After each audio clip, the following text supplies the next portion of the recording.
तो आप सभी को नमस्ते प्रणाम। मैं आपका अपना ठाकुर प्रखर सिंह और रात के 10 बज चुके हैं और कहानी का जो सिलसिला है वह दस्तूर जारी है। आज की कहानी शुरू करूं उससे पहले आपको एक भारतीय राजनीति की बहुत बड़ी अपडेट बता देता हूं। दरअसल आपको याद होगा कि राहुल गांधी के ऊपर एक मुकदमा चला था मानहानि का सूरत में। दरअसल राहुल गांधी ने किसी रैली में कुछ मोदी सरनेम को लेकर टिप्पणी कर दी थी। इसी वजह से एक शख्स थे जिन्होंने मुकदमा कर दिया। अब मुकदमा करने का परिणाम ये हुआ कि जो सूरत कोर्ट है उस कोर्ट ने राहुल गांधी को दोषी पाया और दोषी पाने के बाद राहुल गांधी को 2 साल की सज़ा सुना दी। अब 2 साल की सज़ा सुनाने का सीधा सीधा मतलब है कि संविधान फिर बीच में आ गया और संविधान ये कहता है कि अगर किसी शख्स को, किसी मेंबर ऑफ पार्लियामेंट को या फिर राज्यसभा के किसी सदस्य को, किसी विधायक को, एमएलए एमपी को अगर कोई ऐसी सज़ा सुनाई जाती है जिसमें 2 साल या फिर उससे ज़्यादा का प्रावधान दिया गया हो, तो ऐसे सूरत हाल में उस शख्स की जो सदस्यता है संसदीय वो रद्द कर दी जाएगी। यानी अगर वो सांसद है तो सांसद नहीं रहेगा, अगर वो विधायक है तो विधायक नहीं रहेगा। अब राहुल गांधी को भी 2 साल की सज़ा हो गई थी, तो इस केस में राहुल गांधी की जो संसदीय सदस्यता है वो रद्द कर दी गई। इसके बाद एक और बात आ गई कि अब ये 6 साल तक कोई चुनाव भी नहीं लड़ सकते।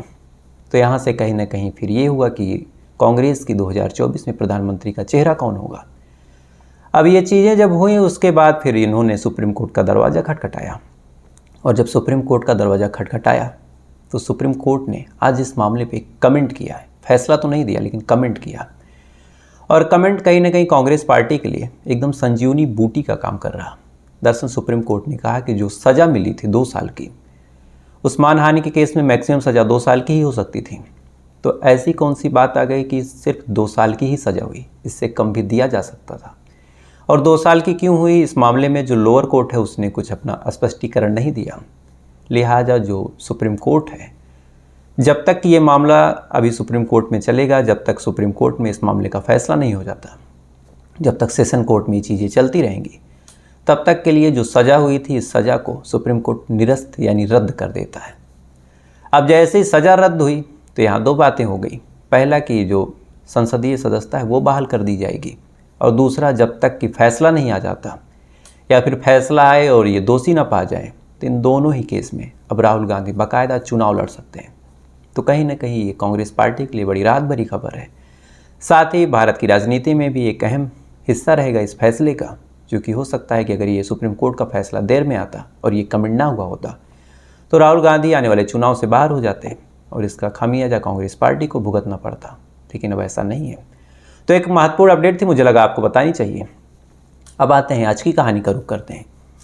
और आज की कहानी की बात करूं तो आज की कहानी एक ऐसी कहानी है जिस कहानी को अगर आप ठीक से समझें तो इस कहानी में आप देखेंगे कि कभी कभार आपकी जो हवस है, ये हवस आप ही के ऊपर इस कदर भारी हो जाती है, और भारी होने के बाद आप इस कदर तिलमिलाते हैं कि उस गुस्से में, उस जलन में आप क्या कर जाते हैं और उसका परिणाम क्या होता है, शायद आपने इस सपने में भी नहीं सोचा होगा। तो सीधा सीधा इस कहानी का रुख करते हैं।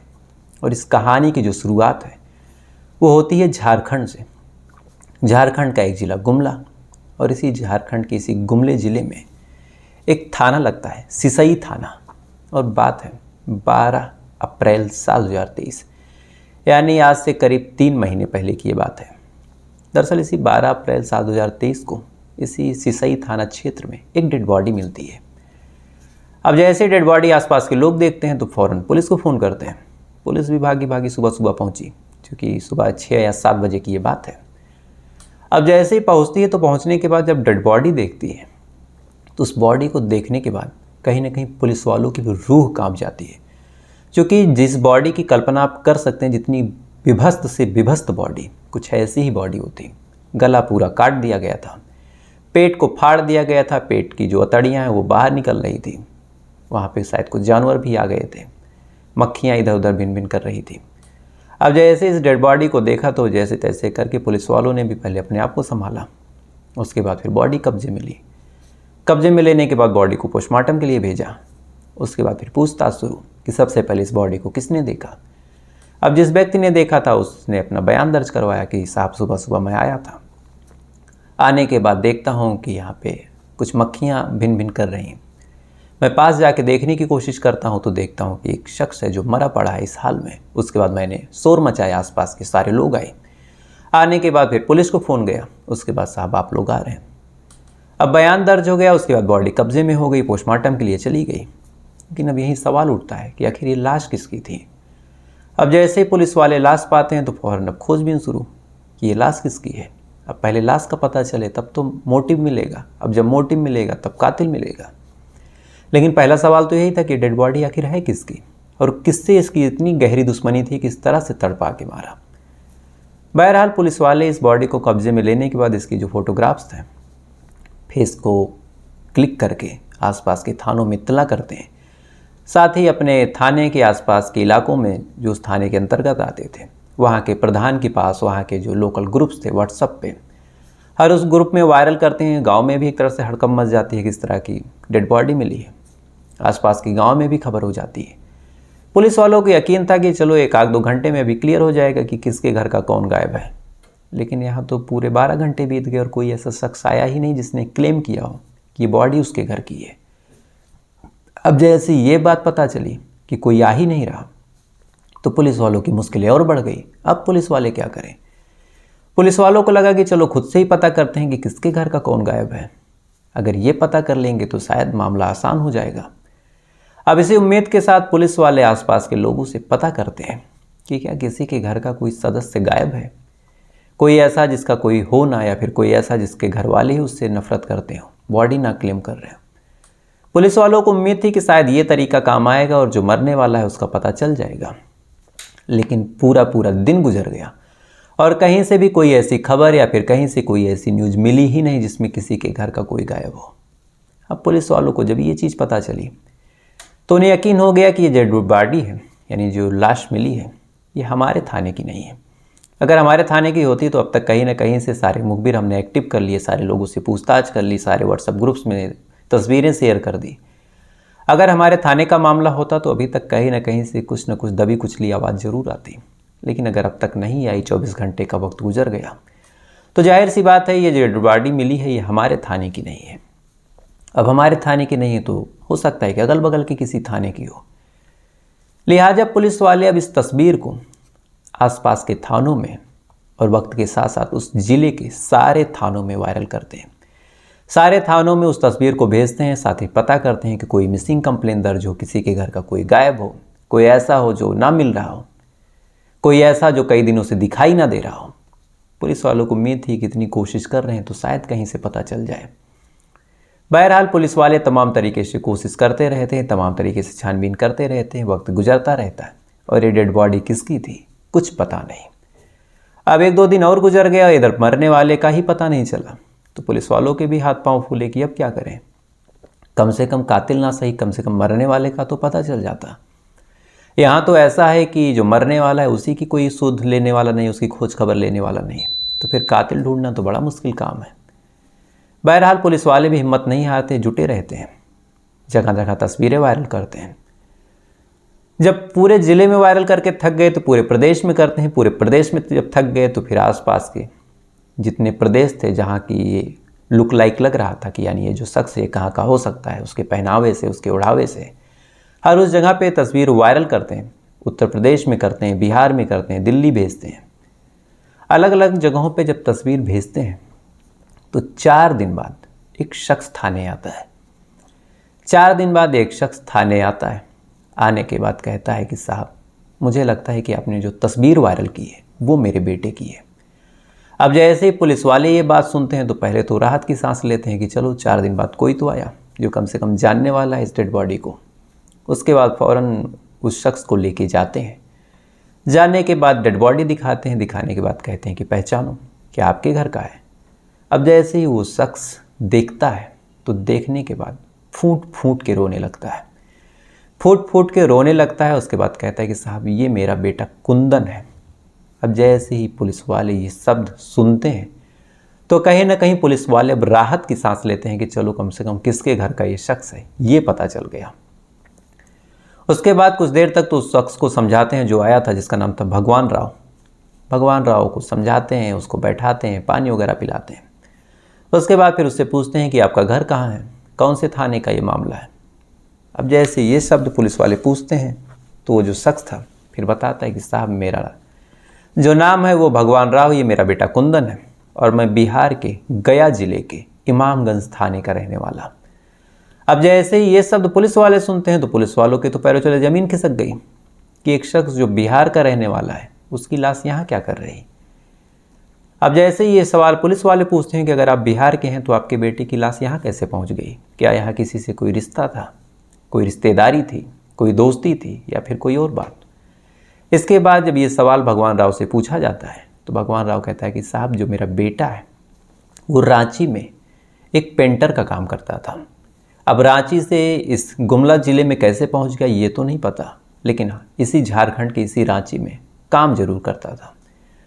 अब जैसे ही ये बात पुलिस वालों को पता चली तब पुलिस वाले परेशान कि एक शख्स जो रांची का रहने वाला पहले तो बिहार में रहता था, बिहार से काम के सिलसिले में रांची आ गया, तो रांची में आने के बाद ये गुमला कैसे पहुंच गया, गुमला से इसका क्या संबंध। अब जब सारी चीज़ें एक एक करके अब सवाल दर सवाल पुलिस वालों के सामने आते रहे, जवाब कोई नहीं था, तो पुलिस वालों को भी लगा कि वक्त ज़ाया करने से कोई फ़ायदा नहीं। एक काम करते हैं, अपनी टेक्निकल टीम को अब लगाते हैं, यानी आसपास के कैमरों को खंगालते हैं, इसके मोबाइल की लास्ट लोकेशन निकालते हैं, इसकी कॉल डिटेल निकालते हैं, पता करते हैं कि भैया किससे कहाँ कितनी बात हुई है। अब पुलिस वाले इस उम्मीद में कि चलो अब कॉल डिटेल से या फिर कम से कम जो CCTV कैमरे आसपास के इलाकों में हैं थोड़ी थोड़ी दूर पे, उनमें छानबीन करते हैं, इसकी लास्ट लोकेशन निकाल लेते हैं कि कहाँ कहाँ गया था ये, वहाँ से ज़रूर कुछ मिल जाएगा। क्योंकि जाहिर सी बात है अगर ये रांची में रह रहा है, यहाँ आया है तो किसी ने बुलाया होगा, ऐसे थोड़ी ना आएगा। बस इसी उम्मीद के साथ जो पुलिस वाले थे अब इस कुंदन की जो कॉल डिटेल है और जो लोकेशन है वो खंगालते हैं। अब कॉल डिटेल खंगालते हैं तो कॉल डिटेल निकालने के बाद बड़ी अजब चीज़ दिखी। कॉल डिटेल में कोई ऐसा नंबर था ही नहीं जिस पे बहुत ज़्यादा बात हुई हो, और जो नंबर ऐसे थे जिन पे बहुत ज़्यादा बात हुई हो उन नंबर का इन जगहों से कुछ लेना देना ही नहीं था। यानी कई ऐसे नंबर थे जिन पे बात तो हुई थी, लेकिन कोई भी ऐसा नंबर था ही नहीं जो झारखंड का हो। अब ये चीज़ जब पुलिस वाले देखते हैं तो फिर उन्हें लगता है कि ये तो जहाँ से शुरू हुई वहीं आके अटक गए। 12 तारीख को लाश मिली, 12 तारीख से हम पहले तो लाश के पीछे पड़े कि ये किसकी है। 4 दिन बाद ये पता चला कि ये लाश बिहार के रहने वाले कुंदन की है जो इसी झारखंड की रांची में पेंटर का काम करता था। लेकिन अब रांची से ये गुमला कैसे पहुंच गया और इसका कातिल कौन है, ये सवाल अभी भी तो वैसे ही धरा है। बहरहाल पुलिस वाले हर तरह से हाथ पांव मारते रहते हैं, हर शख्स से पूछताछ करते हैं।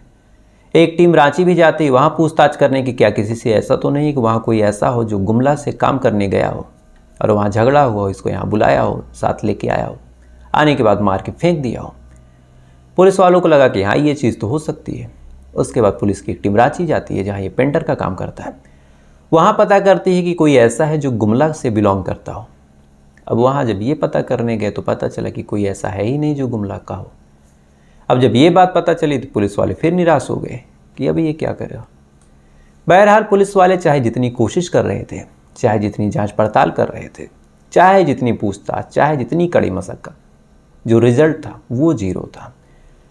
अंत में जब पुलिस वाले थक जाते हैं, हर सस्पेक्ट से पूछताछ कर ली, हर जगह मुंह मार लिया, हर जगह हाथ पांव चला लिए, लेकिन जब कहीं से कुछ मिला नहीं, कहीं से ऐसा कोई लिंक मिला ही नहीं कि ये जो शख्स है रांची से गुमला पहुंचा कैसे, तो पुलिस वाले फिर एक काम करते हैं, वो पता करते हैं कि ये शख्स पिछले 1-2 साल में किसी ऐसे शख्स से संपर्क में था जो गुमला का रहने वाला हो। अब अंत में पुलिस वाले जब इस थ्योरी पे काम करते हैं, उसके बाद जब कॉल डिटेल निकालते हैं और कॉल डिटेल निकालने के बाद अपने मुखबिर, अपने आसपास के लोगों को फिर से सचेत करके जब पता करते हैं तो फिर एक चीज़ पता चली, और पता चला कि ये जो शख्स है इसका इसी इलाके के रहने वाली एक महिला मनकुंवर देवी से अफेयर चल रहा था, और इस मनकुंवर देवी से इसकी बातचीत होती थी। और ये जो मनकुंवर देवी है इसी गुमला ज़िले की, इसी सिसई थाना की रहने वाली है। अब लगभग 1 से 1.5 हफ्ते बाद जब ये बात पता चली तो पता चलने के बाद पुलिस वाले अब देर नहीं करते, देर करने का कोई मतलब भी नहीं था, फ़ौरन अपनी टीम लेके जाते हैं, इस मनकुंवर देवी को उठाते हैं, उठाने के बाद थाने लाते हैं, लाने के बाद इसको बैठाते हैं, बैठाने के बाद इससे पूछताछ शुरू होती है कि तुम कुंदन को कैसे जानती हो।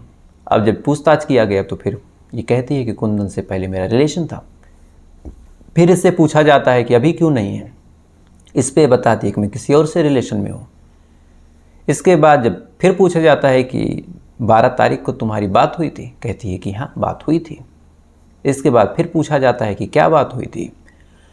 तो कहता है कि जो ये मनकुंवर देवी थी वो कहती है कि बात तो ज़्यादा नहीं हुई थी, बस इतनी बात हुई थी कि मेरा जन्मदिन आ रहा था तो उसने विश करने के लिए फ़ोन किया था कि तुम्हें क्या गिफ्ट चाहिए। मैंने कहा कुछ नहीं। अब यहाँ से भी पुलिस वालों को कोई संतोषजनक जवाब मिला ही नहीं।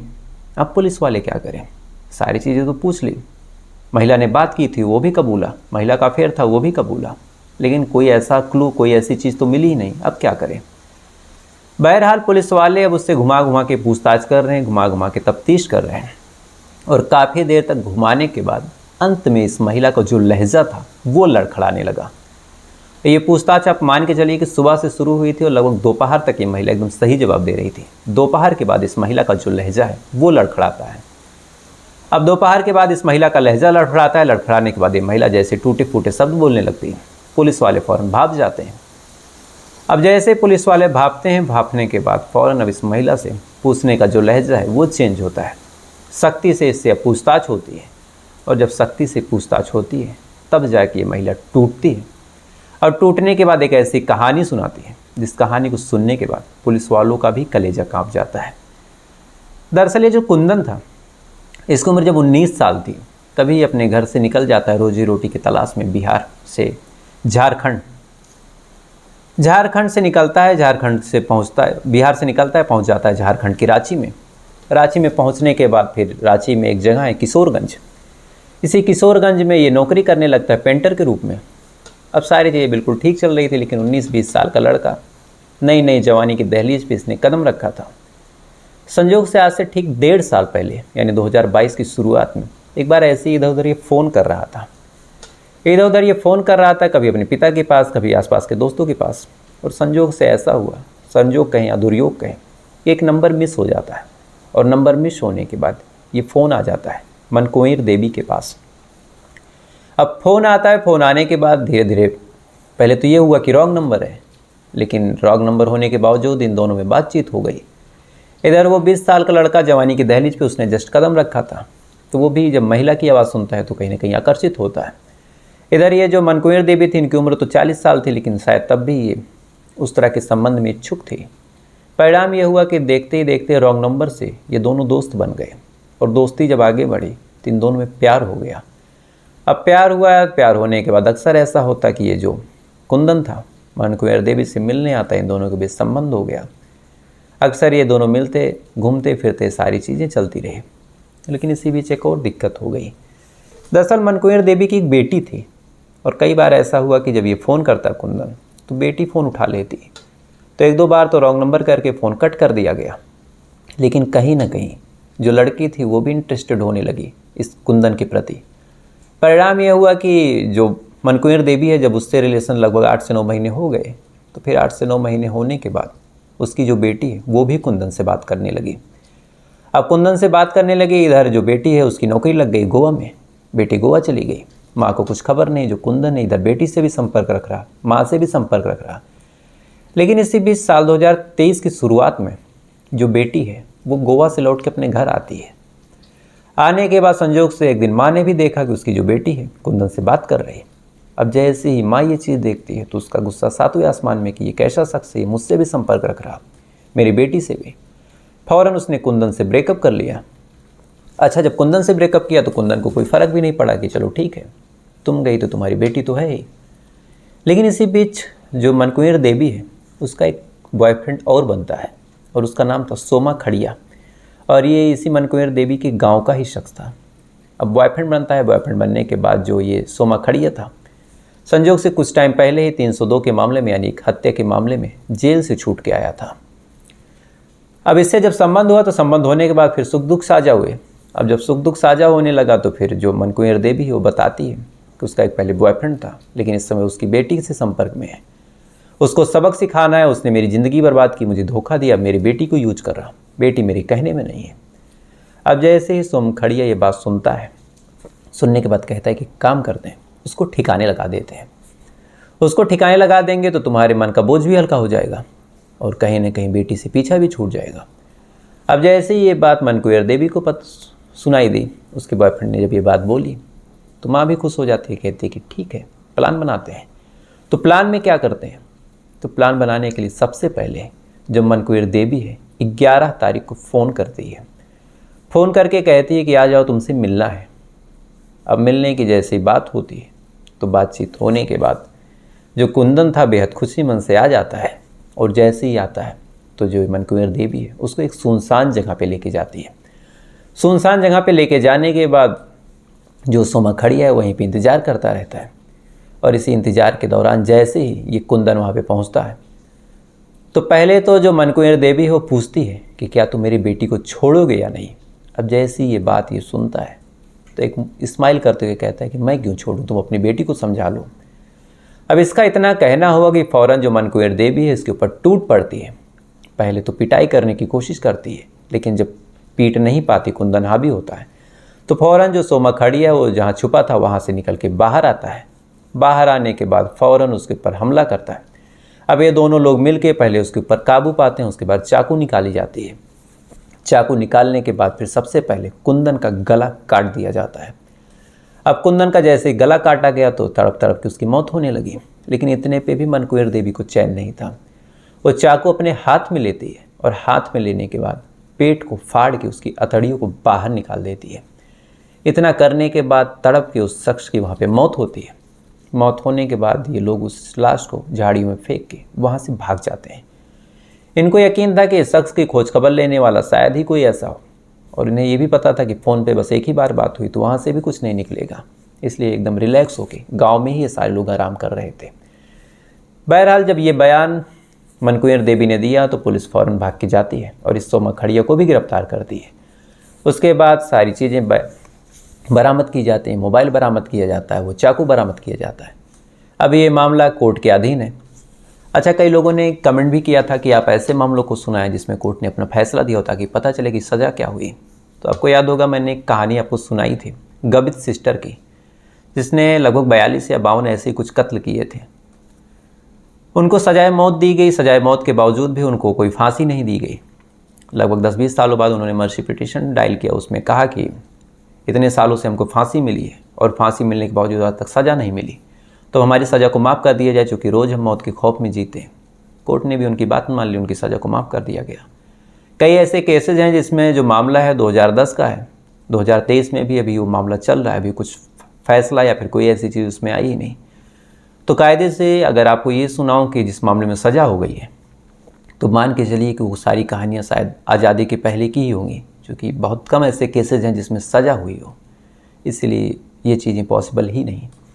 तो फिलहाल ये थी पूरी कहानी, और इस कहानी में आपने देखा होगा कि कैसे एक महिला जो पहले तो खुद अपने के आधे उम्र में एक लड़के से प्यार करती है, और वो लड़का जब उसी की बेटी के साथ अफेयर कर लेता है तो ये चीज़ इस कदर ना बर्दाश्त के काबिल हो गई कि जान की प्यासी भी हुई और कत्ल भी किया, तो इतने खौफनाक तरीके से। तो फिलहाल ये थी पूरी कहानी। अब आपसे कल फिर मुलाकात होगी किसी दूसरी कहानी के साथ। तब तक अच्छे रहिएगा, खुश रहिएगा, अपना ख्याल रखिएगा, अपने देश का ख्याल रखिएगा। जय हिंद, वंदे मातरम।